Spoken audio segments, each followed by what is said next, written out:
A imunidade tumoral é a capacidade do sistema imunológico de reconhecer e combater células cancerígenas. O câncer surge quando células passam a crescer de forma descontrolada, invade tecidos e consegue escapar da defesa do organismo. Segundo a teoria da vigilância imune, o sistema imunológico pode destruir células tumorais antes que ela forme tumores. A defesa contra o câncer envolve células como linfócito T, células NK e macrófagos, principalmente os linfócitos T, CT8+, responsáveis por eliminar células tumorais. Mesmo assim, alguns tumores conseguem escapar do sistema imune por sofrer mutações por apresentar baixa imunogenicidade. As células tumorais possuem antígenos que podem ser reconhecidos pelo organismo e ativar respostas imunológicas. O estudo da imunidade tumoral levou ao desenvolvimento da imunoterapia, tratamento que estimula o sistema imunológico a combater o câncer de forma mais eficiente.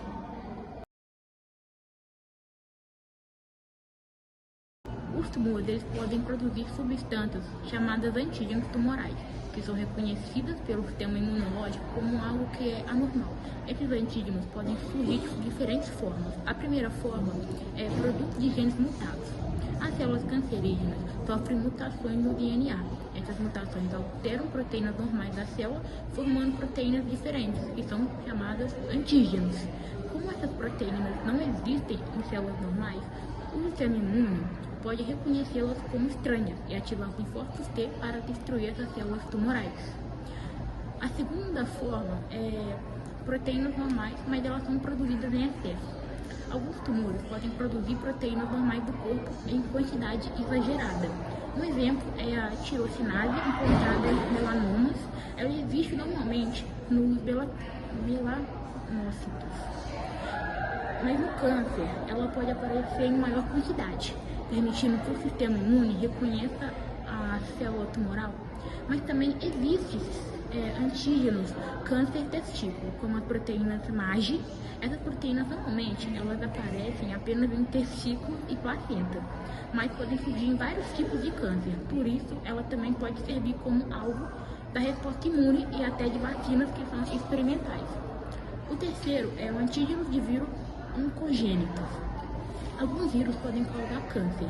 As proteínas virais presentes nas células tumorais funcionam como antígenos estranhos e estimulam a resposta imunológica. Os principais exemplos são HPV, que é o câncer do colo do útero, EBV, linfomas, HHV8, sarcomas de Kaposi e HTLV1, leucemia de células T. Esses tumores podem ser bastante imunológicos, porque os antígenos virais são claramente reconhecidos como estranhos por eles. Por isso, vacinas contra o vírus oncogênicos ajudam na prevenção do câncer, como a vacina contra o HPV, a vacina contra a hepatite B. Ou seja, então os antígenos tumorais podem surgir por mutações genéticas, produção anormal de proteínas ou infecções virais.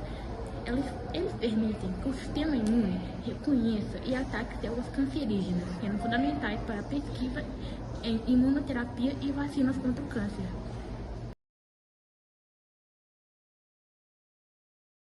Os antígenos tumorais são moléculas específicas que auxiliam no diagnóstico, acompanhamento e tratamento do câncer. Classificam-se em oncofetais, proteínas fetais reativadas em tumores, como o CA, câncer digestivo de mama, e o AFP, câncer de fígado e germinativo, usados para monitorar a doença. O glicoproteína e o glicolipídio alterado presentes na superfície celular têm como exemplo a gangliosídeo e o mucinas. Tem também o CA125, CA19.9 e o MUC.1. usados como marcadores e alvos de terapias. O de diferenciação, moléculas do tecido de origem, como tirosinose, melanomas e CD20, que definem a origem do tumor e servem de alvo para medicamentos como o rituximab. Essas moléculas são fundamentais para identificar tumores, acompanhar sua evolução e desenvolver tratamentos mais específicos.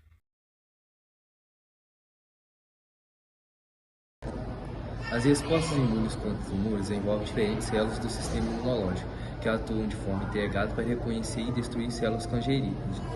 Os linfócitos T são os principais responsáveis por essa defesa, especialmente os linfócitos T CD8 positivo, que reconhecem antígenos tumorais apresentados pelo MHC primido e promovem a morte direta das células tumorais por meio da liberação de substâncias como perforina e granzinas. Já os linfócitos T CD4+ positivo auxiliam essa resposta produzindo citocinas como interferon gama, que ativam outras células do sistema imune, incluindo os macrófagos. Os anticorpos produzidos pelos linfócitos B também participam da resposta ao se ligarem aos antígenos presentes na superfície das células tumorais. Essa ligação facilita a destruição dessas células ao marcá-las para fagocitose, ativar o sistema complemento ou ainda permitir que células como NK realizem citotoxicidades dependente de anticorpos. As células natural killers, por sua vez, têm a capacidade de destruir células tumorais sem a necessidade de reconhecimento específico prévio, sendo especialmente importantes quando as células cancerígenas apresentam baixa expressão de MHC, um mecanismo comum de evasão tumoral.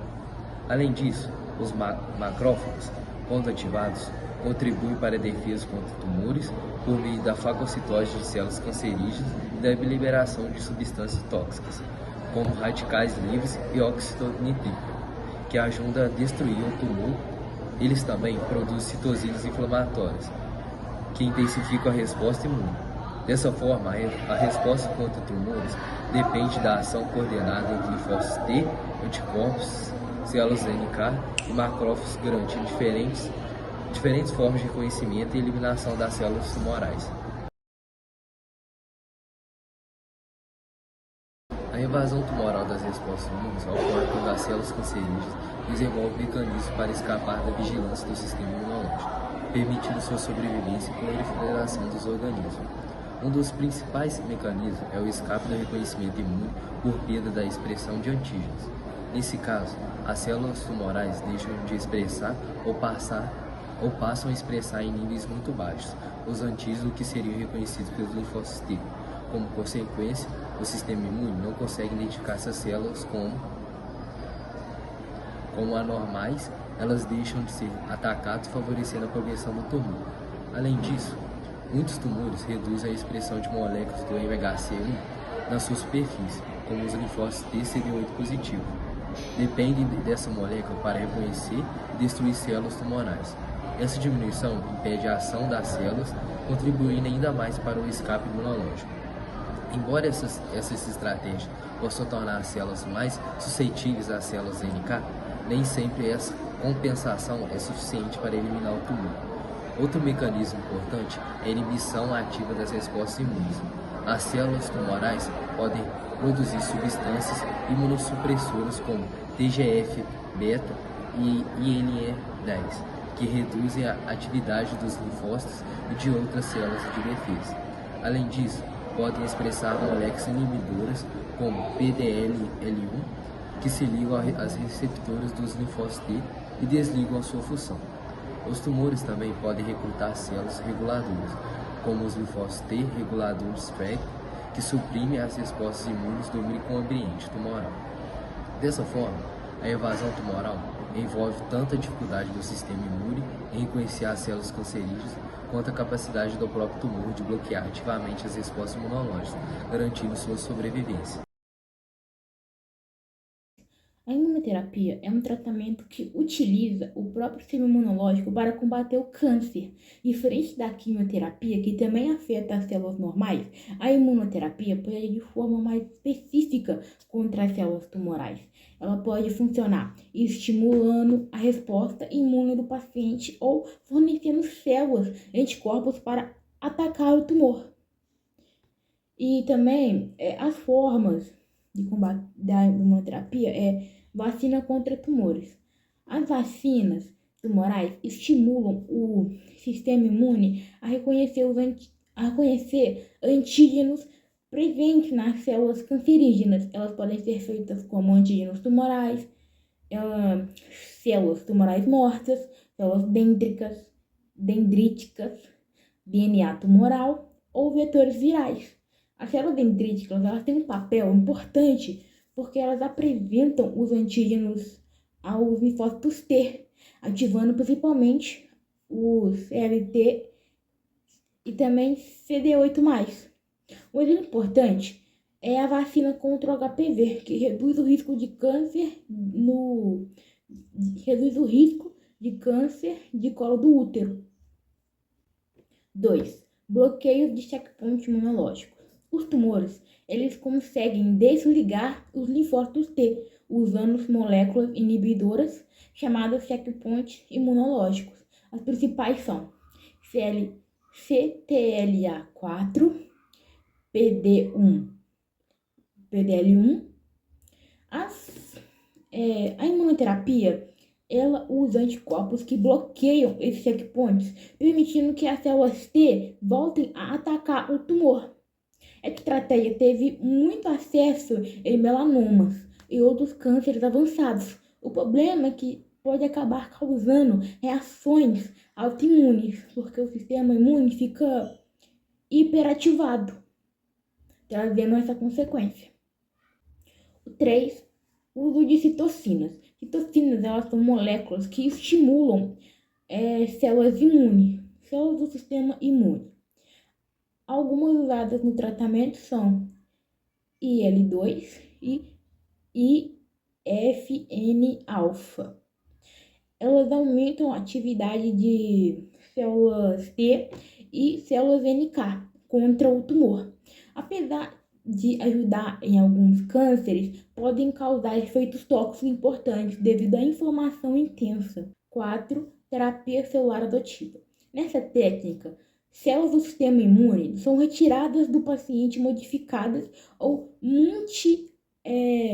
multiplicadas em laboratórios, depois reinjetadas, meio que tira as células do paciente, são modificadas no laboratório, depois injetam de volta no paciente. Um exemplo mais conhecido é a terapia CAR-T. As células T elas recebem receptores artificiais chamados CAR, capazes de reconhecer antígenos tumorais específicos. Essa terapia teve grande sucesso em leucemias, linfomas, principalmente contra o marcador CD19. E o outro modo é anticorpos monoclonais. Os anticorpos monoclonais, eles reconhecem células específicas das células tumorais. Elas podem ativar o sistema imune, bloquear sinais de crescimento do tumor ou levar toxinas diretamente para a célula cancerígena. Uns exemplos importantes são anti-CD20 para linfomas, anti-HER2 para câncer de mama e anti-VEGF para bloquear a angiogênese tumoral. Ou seja, a imunoterapia revolucionou o tratamento do câncer, pois ela utiliza mecanismos específicos do sistema imunológico para combater tumores.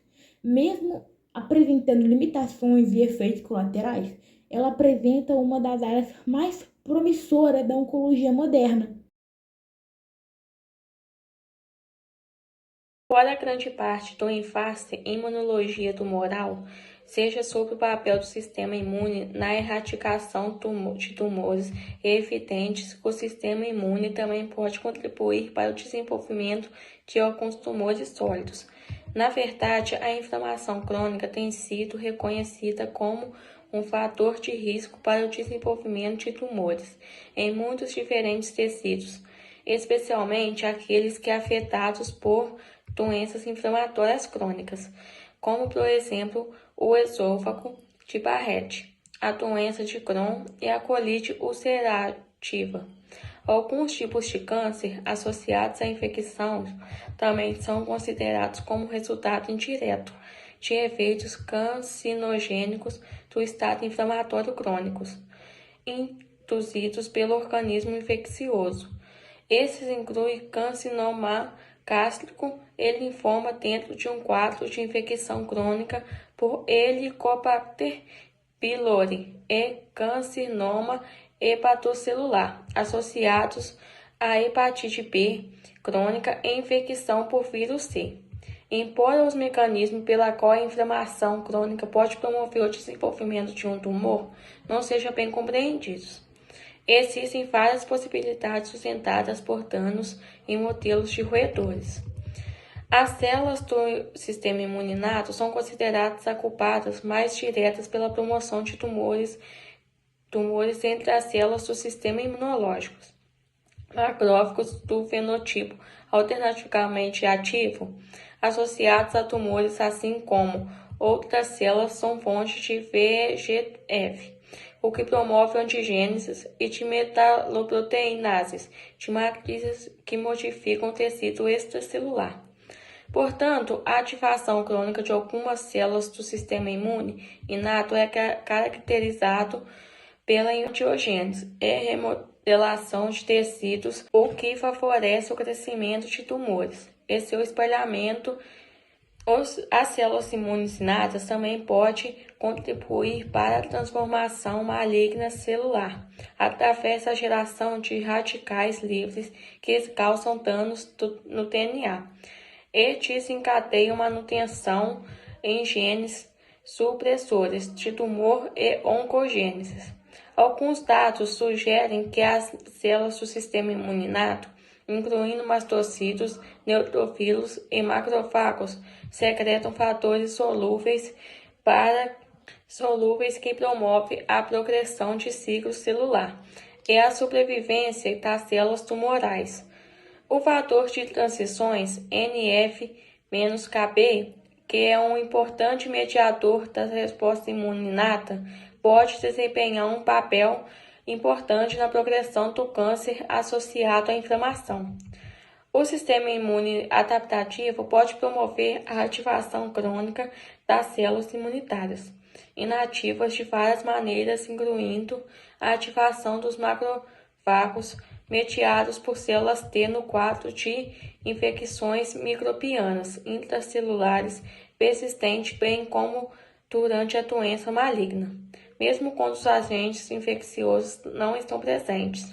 Existem também evidências experimentais que os linfócitos B podem contribuir para a progressão do tumor pela secreção de fatores que regulam diretamente a proliferação das células tumorais, bem como a capacidade de ativar células do sistema imune inato cronicamente presente nos tumores sólidos.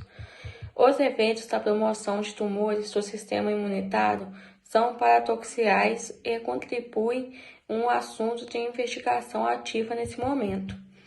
Esses efeitos da inflamação crônica são teoricamente também alvo para intervenção farmacológica, porque há uma grande variedade de fármacos anti-inflamatórios eficazes já disponíveis. O desafio para oncologistas é alcançar um equilíbrio benéfico para a resposta imune adaptativas antitumorais protetores não fiquem comprometidas, enquanto as reações inflamatórias promotoras tumorais potencialmente prejudicam.